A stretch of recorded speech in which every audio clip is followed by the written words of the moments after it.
You're listening to and such a short amount of time to do it in. a Mamamia podcast.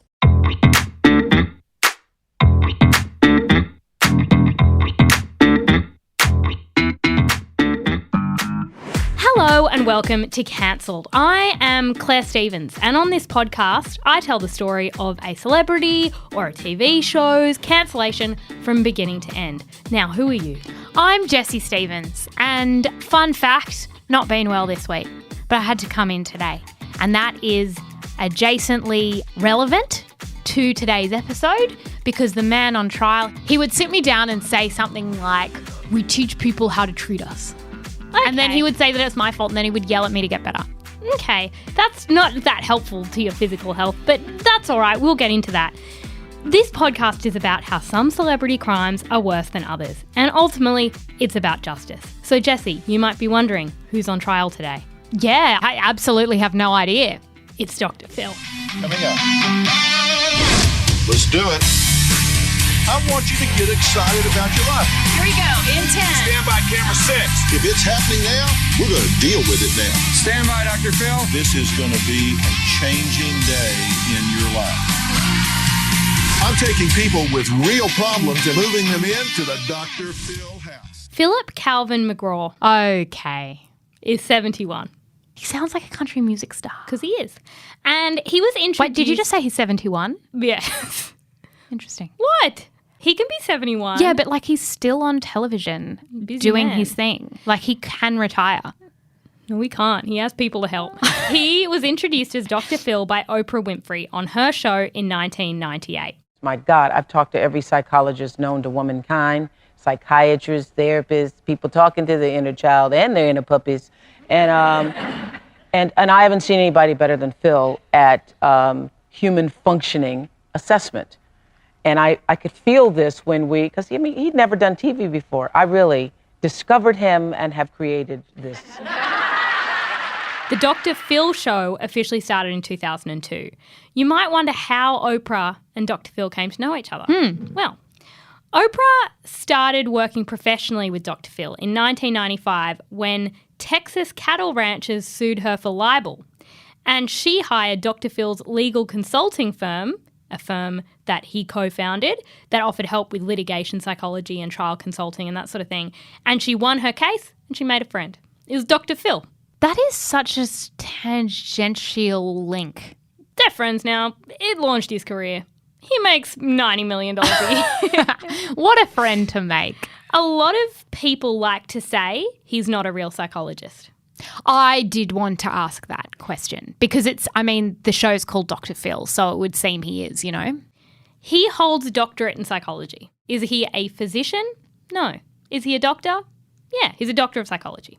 Wait, if you complete a PhD in history, you can be a doctor of history. Correct. Is that what we're talking about here? Yes. He's a doctor of psychology, not Yes. like a... So if I have an issue in the US, I'm in Texas, and I have an addiction issue, I wouldn't go to Dr. Phil. Well, no. Because while he holds a doctorate in psychology, he stopped renewing his license in 2006. So he's got a PhD in psychology. Separately, he's a clinical psychologist, but he stopped renewing his license and he has never held a valid license in California where the show is filmed. When asked, why don't you have a current license to practice psychology, his answer is, I don't practice psychology on the Dr. Phil show. No, he doesn't. No, he does. He says, I don't currently practice psychology. But you do, sir. On Every television. weekday. No, he yells things at people and has some fun sayings. So he does not practice psychology on that show. However, while that is more legit than I thought, this is important to note. His dissertation was on rheumatoid arthritis. Jessie, I studied psychology, so you know that by studying psychology, it does not mean that you're an expert in addiction. No. He did his work in rheumatoid arthritis, and then he did his postdoctoral training in forensic psychology. So Dr. Phil doing his show is a bit like a cardiologist doing a TV show where they give advice on people's skin conditions. It's unrelated. It's unrelated. That explains a lot of the advice. It does, doesn't it? I thought before coming in here, because I did know again it was going to be Dr. Phil, some of my favourite Dr. Phil lines. Well, now you've asked Claire, I'll tell you. You have to name it before you can claim it. Which brings me to Dr. Phil likes a rhyme. He does. That's not a rhyme because it's just the same word repeated. But he likes it when it sounds nice. And it's in his Texan drawl. Yeah. I've got another one. You cannot change what you do not acknowledge. So helpful. Dr. Phil. This is my favourite one, and I always think it. Anger is nothing more than an outward expression of hurt, fear, and frustration. I think that a lot when I'm angry. I think, what am I feeling? What am I feeling? I'm hurt. I'm embarrassed. Yes, I'm I feel embarrassed shame. and I'm angry. That's what Dr. Phil would tell me. Like that time that I threw a shoe at you. Yeah. When we were teenagers and then I started crying because I worried that I actually hurt you. Dr. Phil would intervene. He'd say, you feel ashamed. Exactly. My structure is as follows. Number 1, exploiting vulnerable people. It's mostly what his show's about. Number 2, toxic workplace claims. He's in a bit of trouble. Number 3, other creations. Because Dr. Phil, he's not just Dr. Phil, he's got some other things that he does. I don't know how he has time.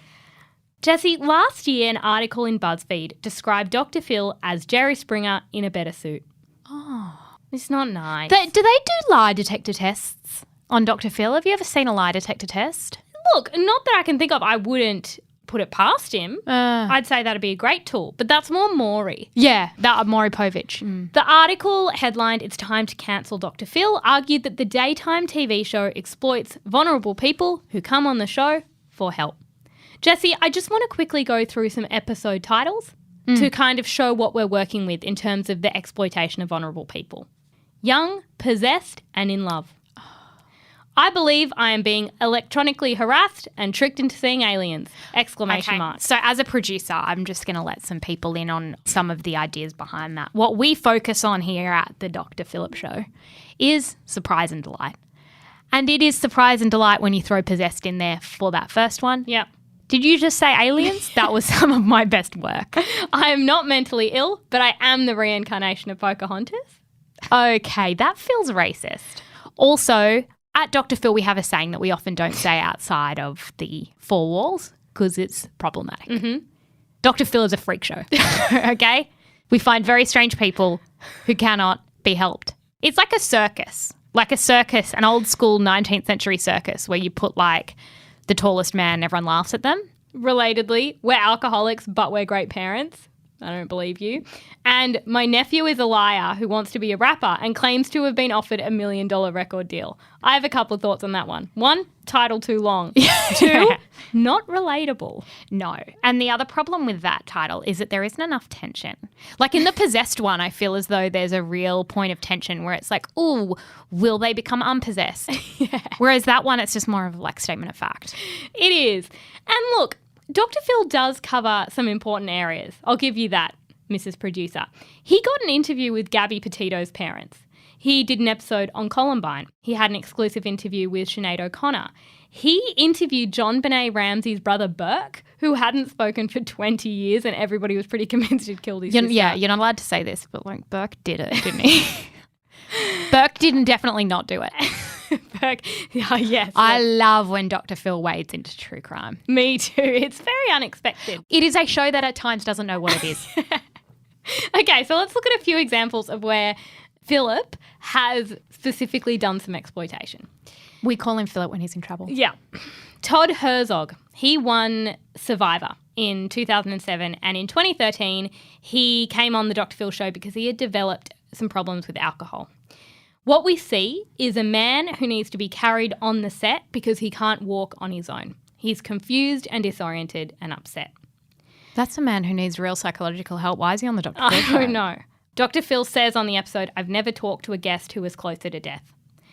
Audiences, though, didn't see the setup of Herzog's appearance. And he actually claims there was this big investigation in 2017, and he claims that he was not intoxicated when he arrived at the studio, but then he went to his dressing room, there was a bottle of Smirnoff vodka, and he drank all of it. Then someone at the show said, "You're looking a bit on edge, let's give you a Xanax to calm you down." That was my friend Betty. Yeah. So he says what you saw when I came on stage was the result of that. So, in the way of explanation, what we needed was for him to have a breakdown on set. And it is really difficult when someone is having an acute mental health episode to go, we need you to not lose it before or afterwards. it needs to be during. And so that's what we did. We helped him to have that moment so that everyone could see, because this show is about helping people. Okay. He doesn't really think that it helped him that much. And the other problem is that he says when he arrived in LA for the show, you'd know when you're an alcoholic and you're detoxing, it's really dangerous. You can die from detoxing without medical supervision. When the show was kind of challenged about that, they had a few conflicting statements. They said, yeah, he was medically supervised. Then they said, not everyone's medically supervised. Then somebody said, in terms of providing supervision to vulnerable guests, no, of course not. It's a television show. Yeah, we don't even have a real doctor. Take the man to the doctor. You know, do you have arthritis? He can help you. Rheumatoid arthritis? Because Dr. Phil can give you some outdated advice on that. He has not looked at it since the 80s, but he could provide you some guidance. Yeah, well, go to your GP, but Dr. Philip doesn't know what he's doing. Then we've got Danielle Bregoli. So this was an episode called I Want to Give Up My Car-Stealing, Knife-Wielding, Twerking 13-year-old daughter who tried to frame me for a crime. Okay, so as a producer, surprise and delight, because that twisted. Yep. It twisted at the point of twerking. Yeah. Okay, so knife-wielding, yeah. But then when it became, read those last few words again. Twerking, Yep. 13-year-old daughter who tried to frame me for a crime. Yes. Yeah. That is a surprise. That's a twist. It was 2016 and Danielle Bregoli is now better known by her rapper name Bad Baby. She is also known as the Cash Me Outside, How About That girl. Cash me outside, how about that? Catch me outside, how about that? Huh? Catch me outside, how about that? Catch you outside? What does that mean? What I just said. Now, Dr. Phil loved a troublesome teenage girl. It was his niche. He loved yelling at them. They're entitled. He's an older man. And that's what his rheumatoid arthritis research showed him, was that if you yell in the face of someone who is mentally ill, yeah, often they get better. And that's the premise of the show, is that like all psychological episodes, what you'll find is that you're not good at the beginning of the hour. You get yelled at by a middle-aged Texan man, and by the end, you're cured. You're actually better. And that is the principle of psychological help. Ask Freud. That's exactly what didn't happen here. So just to reiterate, Danielle was 13. Her mum, Barbara, and when we talk about people we cancel along the way, let's cancel Barbara, Babs. She decided to take her teenage daughter to Dr. Phil because the show would often feature rebellious teenagers. After sitting down with Danielle and her mum, Dr. Phil suggested the reason for the young girl's behaviour might be that her mum had cancer twice and she was estranged from her father. Maybe that didn't need to happen on television.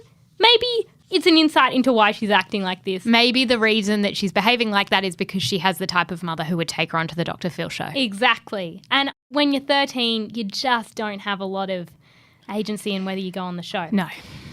Dr. Phil talked to her about how she was stealing cars, why she was acting out at home, and why she was speaking with that accent. She said she adopted it from the streets.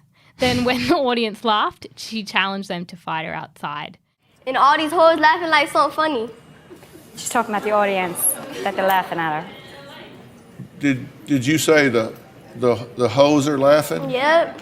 So the audience are a bunch of hoes. Yep.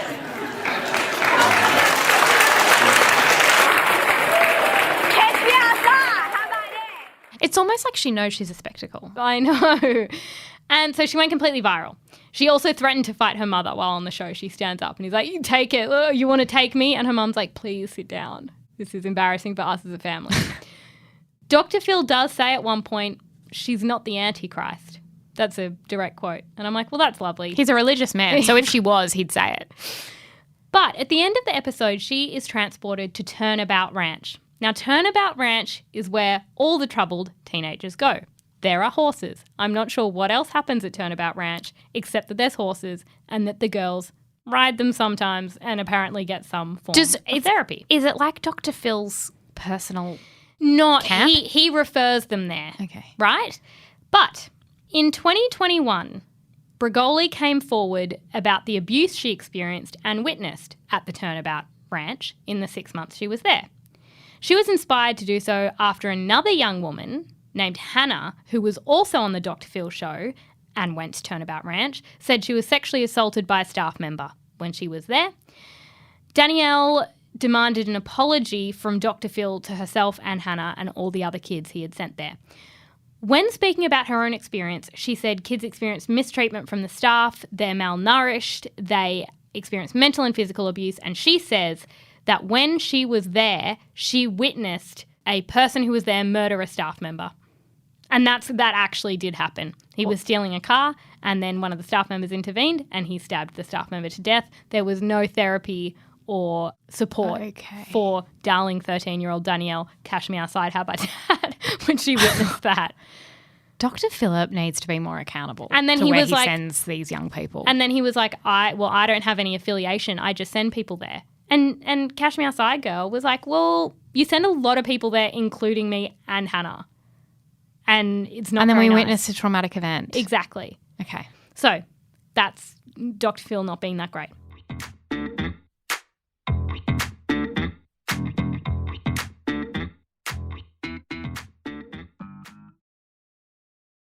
Shelley Duvall.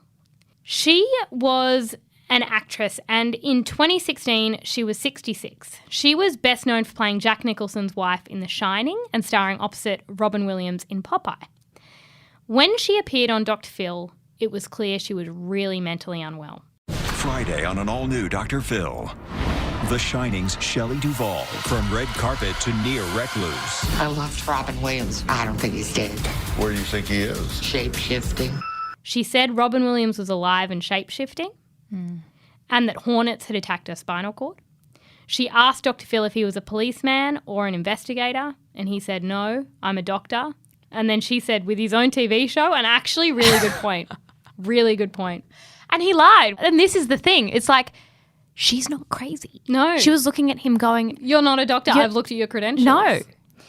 She said she was being threatened by a sheriff, and it was just really, really So upsetting to watch. it's someone in the middle of a psychotic episode. Correct. So in terms of top 3 places you don't want to be, Probably national television. international television. Yeah, 6 million viewers probably isn't what you want.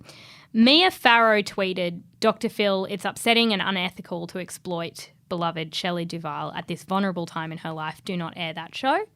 And Duvall later said, I found out the kind of person he is the hard way. My mother didn't like him either, and basically said Dr. Phil would not leave her alone and kept trying to get her to come back on the show, kept trying to get her help, and she was like, leave me alone. I think it was a bad choice for me to come on your show. In the first place. Yes.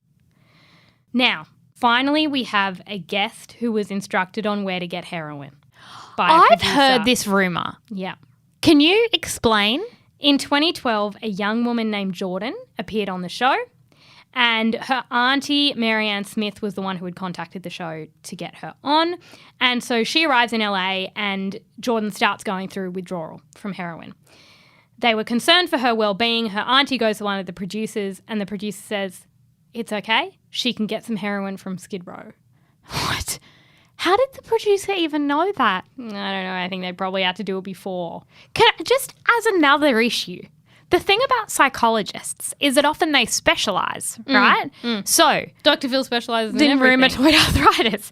But then you've got eating disorders, depression, anxiety, child psychology, blah, blah, blah. To have a generalist Yeah. who has no expertise in anything, in fact, be like, I'm going to deal with heroin addiction on the same day. Yes. I deal with a woman who believes she is possessed. Yeah. No one has that breadth. Dr. Phil does. No. Makes for a great show. Because he says the same thing to all of them. I'll tell you what he says. Let's see. You cannot change what you do not acknowledge. Okay. And then he shuffles them off the stage. Yeah. Go on backstage. There's some heroin. So, I now want to move on to the toxic workplace allegations. Jessie, there is precedent for toxic workplaces in the Cancelled Courtroom. We've talked about Ellen. Now it's time to talk about Dr. Phil.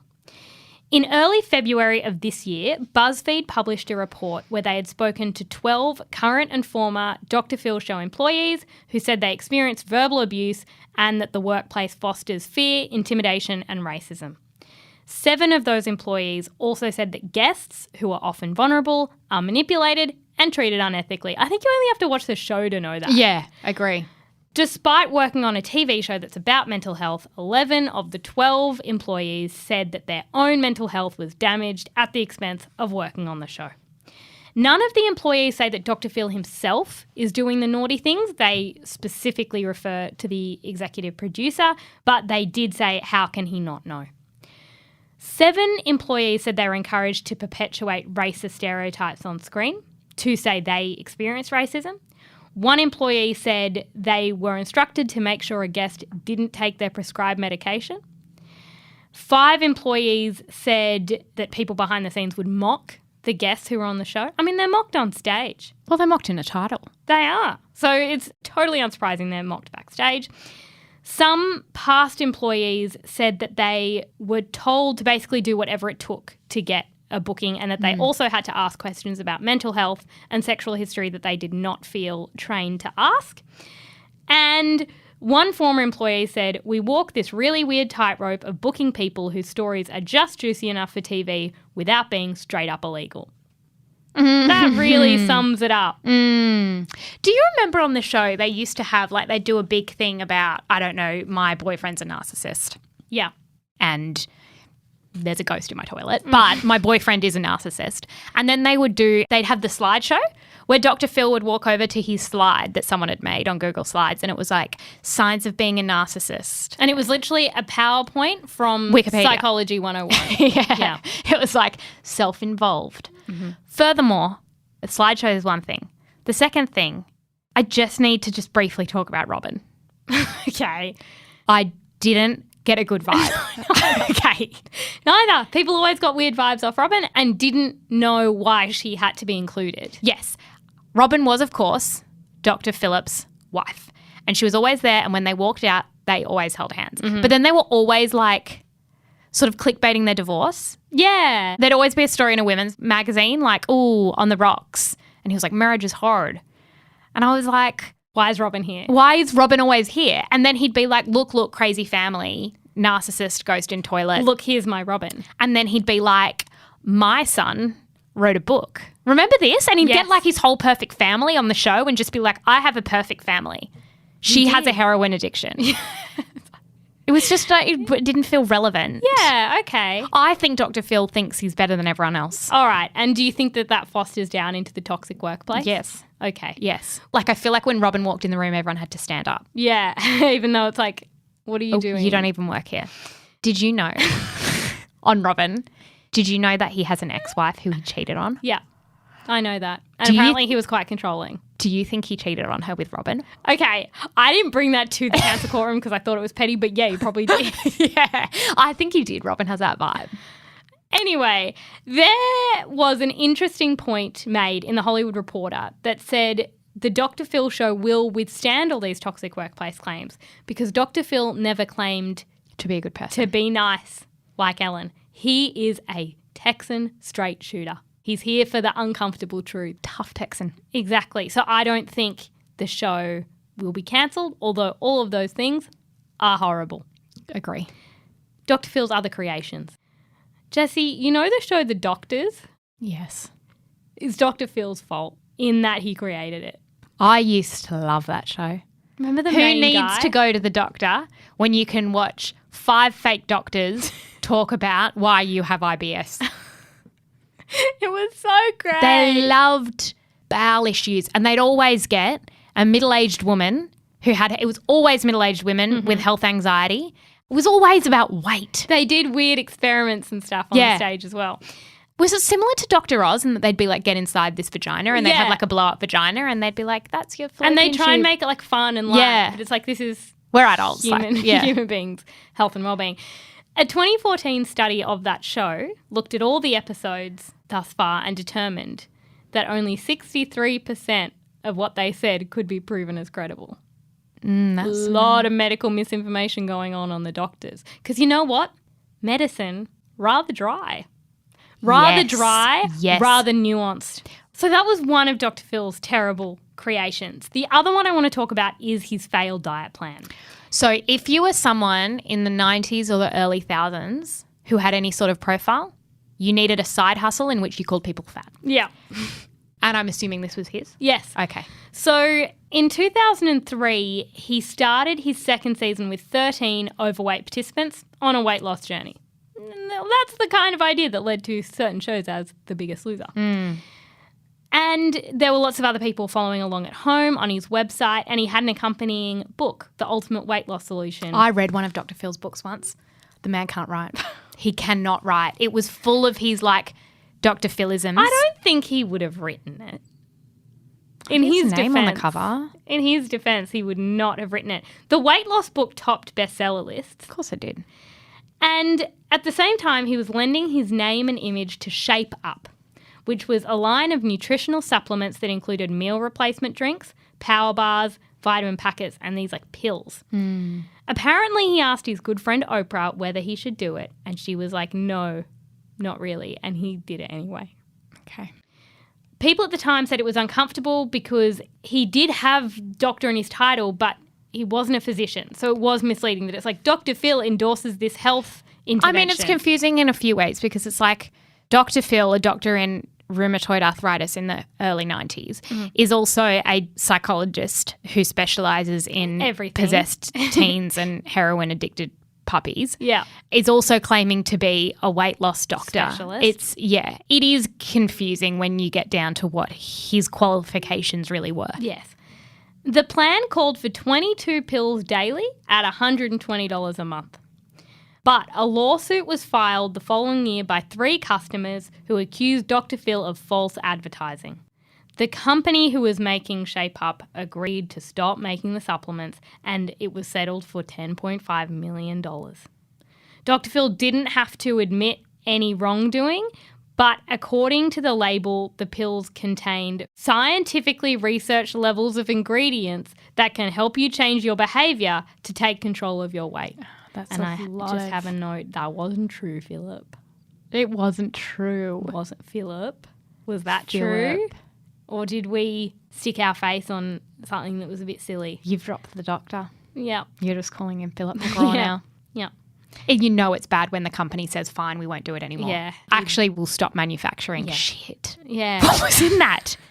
What was... You're gonna Nothing. stop manufacturing? Nothing that helped people lose weight.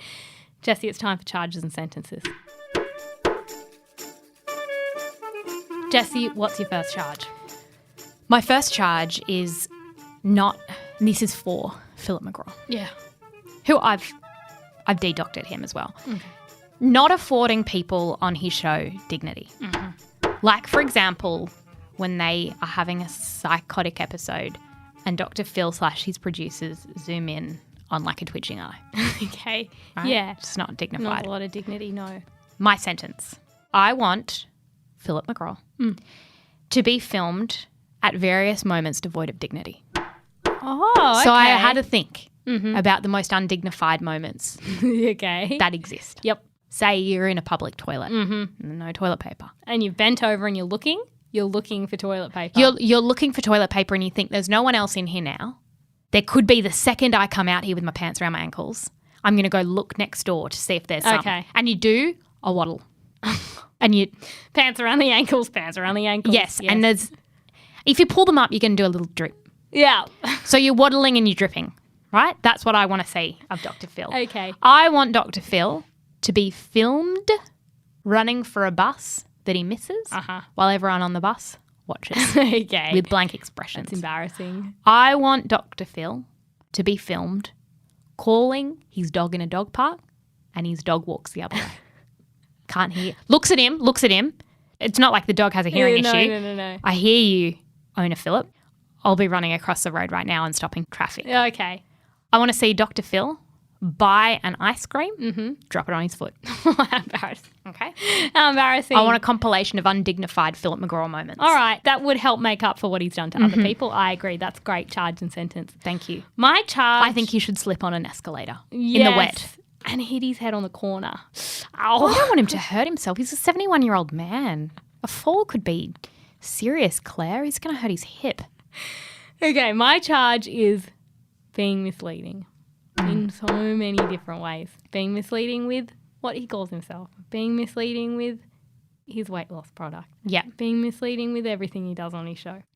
My sentence is this. He only gets to talk to people about rheumatoid arthritis. If you have rheumatoid arthritis, you can go on the show. He'll provide you with some personalised advice. He can't prescribe medication. No. That's not in his qualifications. And it's only relevant circa 1990. Yeah. No. There's been a body of research he cannot access because he has not looked at it. But that is his specialty. Mixed with a little bit of forensic psychology. Because the thing about rheumatoid arthritis, I respect it as an illness. Is it interesting? No.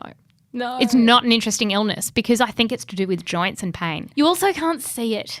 No. Do you know what? It's very much my hand hurts. Yes, and it also requires a series of tests to get there. So you come on and you go, I've got a sore knee. Well, have you slipped? Yes. Well, it's not rheumatoid arthritis. And then you come on, I've got a sore ankle. Well, I can see a bruise. yes, let's try orthotics for 6 months. Like it's a really boring process to determine that you've got it. Yeah. So I think it's got to be called Dr. Phil, in brackets, rheumatoid arthritis specialist, crossed out, general knowledge person. Okay, good idea. My second charge, yelling at sick people to get better. Mm-hmm. If you think about it, that's actually the underlying issue of everything he's done. Yes. Is that he gets people on who have addiction issues, mental health issues, eating disorders, and he yells at them to get it together. You got to change. This is a changing day in your life. That's the beginning of the show. Yes, and that's why our nan used to say, that man makes a lot of sense. He speaks sense. He speaks sense, Yep. she would say. Yep. Now, this is my sentence.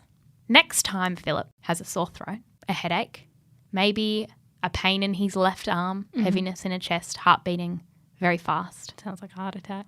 I want the doctor to say, in life you have 3 options with any situation that is a challenge. Remove yourself from the situation, change it, or accept it. Okay, and so he's saying, I think I'm having a heart attack. Yeah. I'm actually having a heart attack. And the doctor's saying, if what you're doing isn't working, then change it. I'm having a stroke. Mm-hmm. I can't see. Mm-hmm. I don't know where I am. I have a headache behind my left eye. Okay. Yeah, because Right. that's what the people on his show have probably wanted to say. Yeah. Can I just add another quote by Dr. Phil? Yes. That really sums him up that I came across. A lot of people do have tragic childhoods, but you know what? Get over it. What? Oh, okay. Tell that to someone who was like, who's a refugee. I don't think psychologists are meant to say get over it. No. Well, he wouldn't know. No, because He doesn't have access to that kind of expertise. He doesn't have his Do you have any license. other charges, Claire? Yes, my final charge is this. Broadly exploiting people. My sentence is a bit more nuanced because, Jess, something I didn't know about Dr. Phil is there has been a large-scale research study that showed that people who watched the Dr. Phil show were more likely to actually seek psychological help in their lives for their issues. Aww. It gave them that idea. They said, I should get help. Is that what a psychologist is? I'll see one of those. He seems like a nice, straight shooting Texan. Yeah. He'll sort me out. It normalised, it has gone a long way towards normalising mental health issues and normalising getting Therapy. help. Yeah. What I will say is that Dr. Phil makes $60 to $90 million a year. It's a lot. Have you seen pictures of his home online? Yeah, it's really eccentric. Like House of Gucci. Yeah, like Cara Delevingne's house. Yeah, which is surprising. But I think if he makes $60 million a year, I think he should start a fund for people who actually want to seek real mental health care with real psychologists. But real psychologists are really disappointing because they don't have one-liners that will fix it. But they can actually help, unlike Dr. Phil. Yeah, but sometimes it takes like 10 sessions. Well, that's why he's going to use his money to help. So if he makes $60 million in a year, he's going to use $59 million of it to put in a fund to actually help Americans with actual mental health care, because there would be so many people watching that show who could not afford any kind of care themselves. So I think he actually has to do something to help mental health broadly. Very valid. Before we wrap up, Claire, final statements on Robin. Hair was always blow-dried immaculately. Yep. She had clearly had work done before it was mainstream to have work done. You know, she's denied it. She says she's had nothing done. Oh, shut up, Robin. Robin. Should we do a special ep on Rob? Because I don't know what she did for the rest of the day. No. She just watched her husband do fake therapy and then walked out holding his hand and everyone clapped. And I was like, no offense, but what did Robin do today? Okay, what like he pretended to be a doctor. That was hard. What if you went to a psychologist? So I sit with a psychologist for an hour and then at the end, their spouse comes in, holds their hand and they walk out and I'm meant to clap. It's like, congratulations on your heterosexual monogamous relationship. On being married. Congratulations, Philip McGraw. Yeah. Oh, I think they have a terrible time when it's just them. Okay. Thank you for listening to Cancelled. As always, go to the twins' thoughts on Instagram because we put up all the evidence. So we will put up Kashmir Sai. How about that? I'll put up some pictures of his home because if that is an indication of he's in a mental state, well, goodness gracious, that man needs 10 sessions. We'll do some footage of Robin stealing the spotlight. And send us some defences of Robin. We don't think we're being kind, but that's our own neuroses, I suppose. Yes. And if you enjoyed today's episode, leave us a nice review. That's always sweet. This episode of Cancelled was produced by Rose Kerr and the head of podcast at Mamamia is Eliza Ratliff. If you're looking for something to listen to next, then we reckon you should join Emma Gillespie for part 2 of Extraordinary Stories, the series on the Kennedy women. JFK has been assassinated and his younger brother Bobby is rising up the ranks in American politics and depended on more than ever by his widowed sister-in-law Jackie. In this episode, Emma discovers the silent strength of Bobby's wife Ethel Skakel and her own heartache at the loss of yet another Kennedy man. Ethel was 3 months pregnant at the time of her husband's assassination. Her 11th child, a daughter, Rory, would never meet her father. Dead at just 42, Bobby never got to see any of his children finish primary school. And Ethel? She would be left wondering how her and her husband might have changed the world together. You know, I don't like to get into would've, could've, should've. But I think anyone who was around in those days and saw him and knew how he felt, things could be a lot better now. Find Extraordinary Stories wherever you get your podcasts and become an M+ subscriber to get early access to new seasons. And we will talk to you next week. Bye. Bye.